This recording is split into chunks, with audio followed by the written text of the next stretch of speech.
नमस्कार दोस्तों, क्या आपकी गाय पूरी तरह से हेल्दी है? क्या वो आपको उतना दूध देती है जितना आपको चाहिए? अगर नहीं तो इस वीडियो में आज आपको वो सारे आंसर मिल जाएंगे। दोस्तों, आज हम बात करने वाले हैं काऊ की कंप्लीट डाइट के बारे में, हर सीजन हर सिचुएशन के बारे में। वीडियो को अंत तक ज़रूर देखें। आखिरी में एक ऐसी टिप बताऊंगा जो हर एक पशुपालक भाई नहीं जानता है। दोस्तों, सबसे पहले आपको गाय के डाइजेस्टिव सिस्टम के बारे में पता होना चाहिए। आखिर गाय का डाइजेस्टिव सिस्टम है क्या और कैसे काम करता है? अगर यही आपको मालूम नहीं है तो आप डाइट प्लान में कैसे आएंगे? दोस्तों, गाय एक रूमिनेंट एनिमल है और उसके जो पेट है उसके 4 चैम्बर होते हैं, यानी कि 4 पेट आप कह सकते हैं, जिसमें आपका पहला रूमन रहता है। रूमन में क्या काम होता है? रूमन आपका जो है खाने को तोड़ता है, फर्मेंट करता है। दूसरी बात आती है, जो दूसरा चैम्बर है वो है हमारा रेटिकुलम, जहाँ की खाने के जो पार्टिकल्स हैं या जो भी है वो फिल्टर होता है वहाँ। और तीसरा जो पार्ट आता है हमारा ओमेजम, जहाँ की पानी एब्जॉर्ब होता है। और चौथे की बात करता हूँ तो ये है एबोमोजम, यानी कि हम इसको असली पेट कहते हैं और ये काम करता है डाइजेशन का। तो हमारी गाय के लिए हमेशा फाइबरस फूड ही चाहिए होता है। आप ज़्यादा अनाज देंगे तो उससे दिक्कत हो जाती है, रूमन ख़राब हो जाता है और एसिडियोसिस का खतरा बना रहता है दोस्तों, अब गाय की मेन डाइट के बारे में बात करते हैं, जिसके कोई मैंने 4 पार्ट्स में डिवाइड करके रखा हुआ है। और पहले पार्ट की बात करते हैं जिसमें कि आएगा आपका रफेज, यानी कि चारा दोस्तों, जिसमें कि आप 60 से 70% की रेशो में आप इस चीज़ को रखेंगे। इसमें आपका जो हरा घास आता है, जिसमें सबसे बढ़िया नेपियर ग्रास रहता है और बरसीम रहती है, ये बहुत ही अच्छी घास है। और बात करता हूँ ड्राई जो ग्रास है, उसमें आप व्हीट स्ट्रॉ या पैडी स्ट्रॉ इनका इस्तेमाल करते हैं और करें। लेकिन मैं एक बात यहाँ आपको बता देता हूँ कि आप इनको मिक्स कर अगर देते हैं तो उससे न्यूट्रिशन अच्छी तरह से पूरा होगा। अगर आप चाहेंगे कि हरे घास से ही आप उस न्यूट्रिशन को पूरा करना चाहते हैं तो वैसा बिल्कुल नहीं है। दोस्तों, दूसरा जो पार्ट है वो है कंसंट्रेट फीड, जिसका प्रतिशत लगभग 20 से 30% होना चाहिए। इसमें आप गेहूं के दाने ले सकते हैं, मक्की के दाने ले सकते हैं, ये सारे इसी में आएंगे कंसंट्रेट फीड में। आप जो हमारे रेशम के जो बीज हैं उनको लीजिए, सरसों के बीजों को लीजिए, तो इनसे क्या होता है, एक तरीके से प्रोटीन मिलता है। और मैं बात करूंगा, अगर आप ज़्यादा अनाज देते हैं तो मैंने पहले भी आपको बताया कि एसिडियोसिस का खतरा बना रहता है, तो ये 20 से 30% के करीब ही होना चाहिए। दोस्तों, इस बात का ध्यान आप हमेशा रखें। दोस्तों, तीसरा जो आएगा हमारा वो होता है मिनरल्स। आपको मिनरल्स कहाँ से पूरे करने हैं, जिसमें जिंक हो गया, कैल्शियम हो गया, फास्फोरस हो गया, मैग्नीशियम हो गया। तो इन सबको पूरा करने के लिए आप मिनरल ब्लॉक का इस्तेमाल कर सकते हैं। उसको अपने पशु के पास रखिए और ये आसानी से उनके पूरे हो जाएंगे।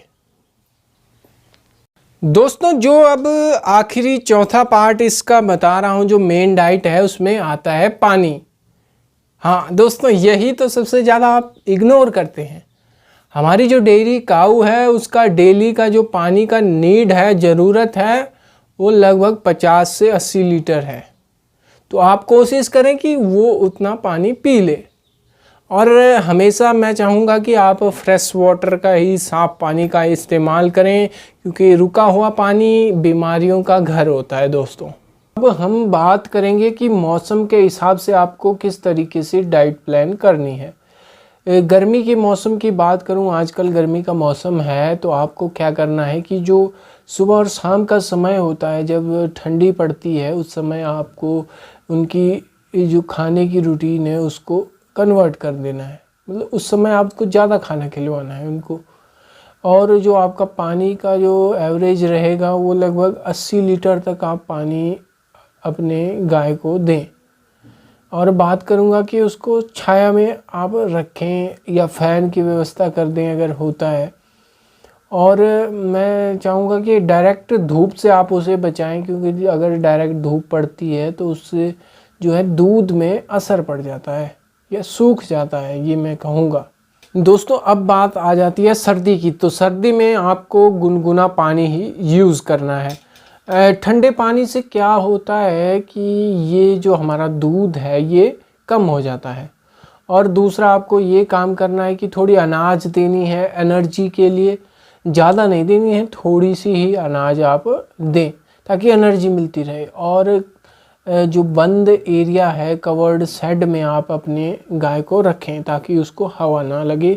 और रात के समय टेम्परेचर गिरता है तो उस समय आपको ज़्यादा ध्यान देना चाहिए। अब बात आती है बरसात के समय में आपको हरा चारा ज़्यादा मिलता है। अच्छी बात है हरा चारा मिल रहा है, लेकिन उसको आपको इन्फेक्टेड ना हो या गंदा चारा ना हो, ये ध्यान देना है।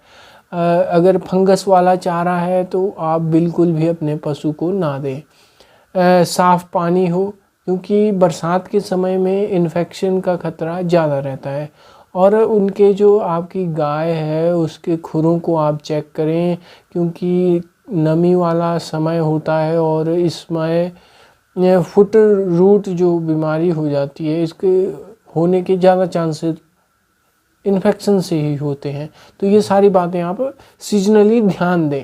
दोस्तों अब बात करते हैं मिनरल के बारे में, जिनके बारे में आप ध्यान ही नहीं देते हैं। सबसे पहले बात करूँगा कैल्शियम की, जो कि बहुत ज़रूरी है हड्डियों के लिए, डिलीवरी के समय और दूध के लिए। अगर इसकी कमी हो जाती है तो मिल्क फीवर जैसी समस्या आती है। तो इसलिए आपको कैल्शियम सप्लीमेंट अपनी गाय को प्रोवाइड करवाने हैं उसके डिलीवरी के 3 महीने पहले तक और रेगुलरिटी में। इसके बाद अगर बात करता हूँ मैं फास्फोरस की, जो कि एनर्जी प्रोडक्शन में आपकी हेल्प करता है। अगर इसकी कमी हो जाती है तो आपका प्रजनन का जो चक्र है वो प्रभावित हो जाता है।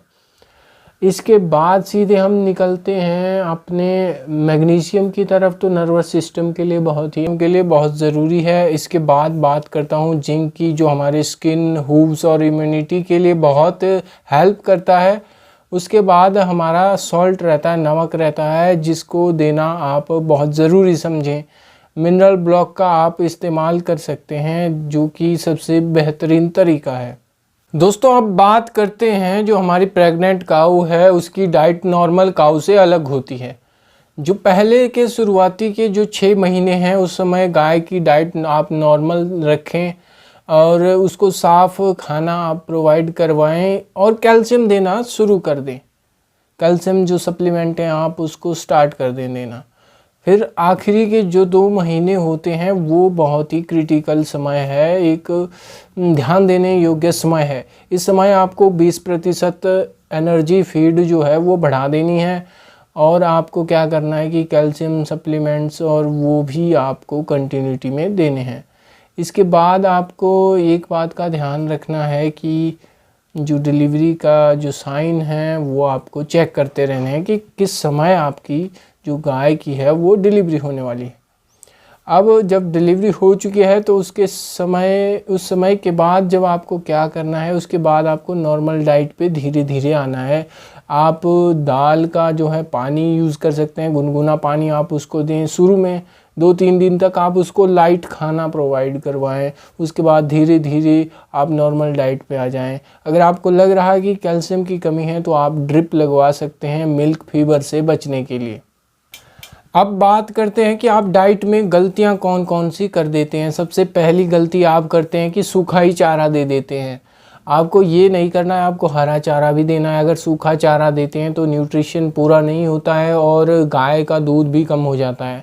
दूसरा आप क्या करते हैं कि अनाज एकदम से ज़्यादा दे देते हैं। ज़्यादा अनाज देने से क्या होता है, एसिडियोसिस का खतरा बन जाता है, र्यूमन ख़राब हो जाता है। तीसरी बात आप करते हैं कि पानी को ध्यान में ही नहीं रखते हैं। उसके लिए साफ़ पानी प्रोवाइड करवाइए और जो 50 से 80 लीटर की जो क्षमता है उसकी रोज़ पानी पीने की, वो उसके लिए अवेलेबल करवाइए।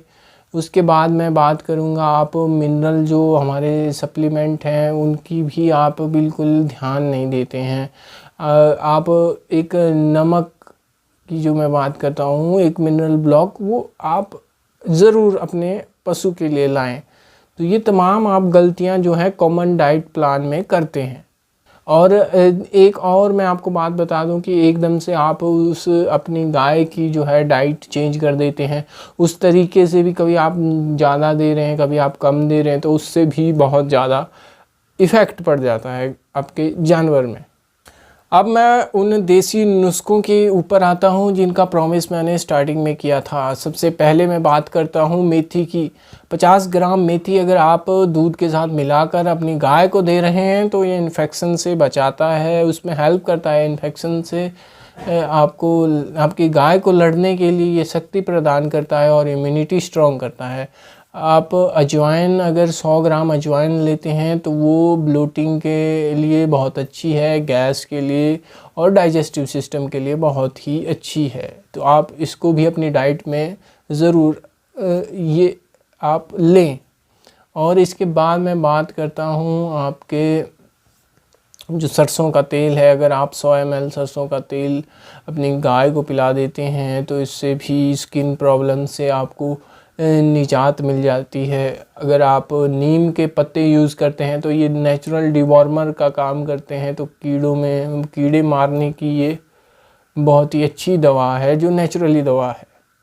तो ये तमाम देसी नुस्खे आप अपनाएं। मेथी दाना अगर 200 ग्राम आप खिलाते हैं अपनी गाय को तो इससे जो है दूध प्रोडक्शन आपका 2 हफ्ते के अंदर आपको रिज़ल्ट देखने को मिल जाएगा। तो दोस्तों ये थी गाय की कंप्लीट डाइट गाइड, जिसमें हमने सबसे पहले स्टार्टिंग में बात की चारे की, जिसमें 60 से प्रतिशत आपका चारा 60 से 70% तक आपका चारा होना चाहिए, जिसमें सूखा चारा भी हो, हरा चारा भी हो।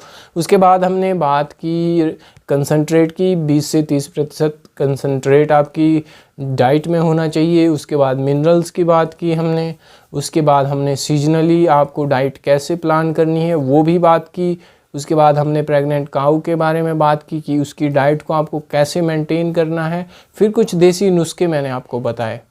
आपको हमारी ये वीडियो अच्छी लगी हो तो इसे लाइक करें, कमेंट करें, शेयर करें। और कमेंट में मैं चाहूँगा आप ये ज़रूर बताएं कि आपकी गाय कितना दूध देती है, मैं आपको उसका पर्सनली जवाब दूंगा। और अगर आपकी कोई समस्या है गाय से रिलेटेड तो आप हमारी डिस्क्रिप्शन से नंबर ले सकते हैं और हमसे कंसल्ट कर सकते हैं। हमसे अपने जो भी आपकी क्वेश्चन है, क्वेरी हैं, वो हमसे साझा कर सकते हैं। तो फिर मिलेंगे आपसे अगली वीडियो में, तब तक के लिए धन्यवाद।